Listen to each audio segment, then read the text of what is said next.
So as I talked about in a segment earlier today, Donald Trump, of course, mentioned in an interview with Univision that he was going to be prosecuting his political enemies if he ever makes it back to the White House. But it's not just his political enemies that need to be on the lookout, because later on, over the weekend, Donald Trump, during a rally in New Hampshire, reminded the crowd that he is in fact going to root out leftists throughout the country. He's going to root us out, he said. Specifically, he said he's going to root out radical left thugs that live like vermin within the confines of our country. We are a failing nation. We are a nation in serious decline. 2024 is our final battle. The real threat is not from the radical right. The real threat is from the radical left, and it's growing every day, every single day. The threat from outside forces is far less sinister, dangerous, and grave than the threat from within. That threat that he's talking about, the people he is encouraging his cult-like followers to go out there and target, it's people like me. It's people like you. It's people who do not prescribe to the conservative ideology that appears to be failing across the country. It's those of us who are independent thinkers. It's those of us who don't think we should be persecuting the LGBTQ community. It's people who don't believe that we should be banning books throughout the country. It's people who believe that people should be able to live their lives. Those are the people that Donald Trump says he wants to, quote, root out, calls us vermin, and then, of course, says that we're a great threat to the country and that we are the ones attacking this country.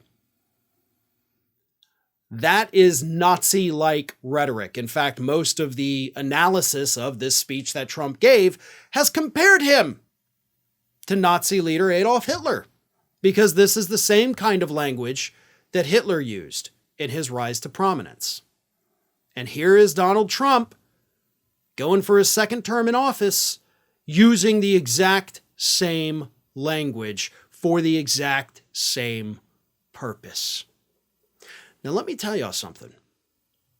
I get death threats constantly. I get threats of violence constantly. I get other hate-filled messages, but not necessarily threatening to harm me. I know that other people in this industry get far more threats, far worse threats than I do. David Pakman is one of them. Sam Cedar is one of them. And everybody else who does this gets the same kinds of threats, some of them on a daily basis.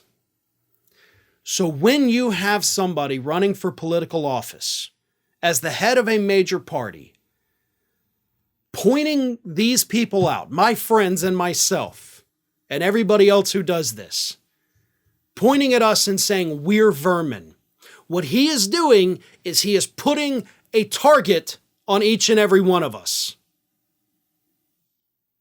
I can't tell you how terrifying it is sometimes. You know, somebody comes up to me in public and is like, hey, I've seen you on YouTube. And before they're like, and I love you, you're great. There's that moment of panic. Is this somebody that's about to pull out a gun and kill me? Or is this somebody who's just going to say, hey, your videos are fun, I like them? I don't know. And it is terrifying because I see the messages I get. I see the messages that other people get. I see the threats. But up to this point, we've never had one of the candidates call us vermin and say that we're the ones attacking this country. And by using that language, saying we're attacking the country, his supporters take that in their heads as, oh my God, my country is under attack. I have to defend it by getting rid of this person.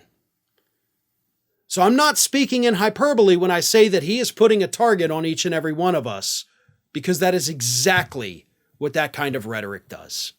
Hey everyone, this is Aspen.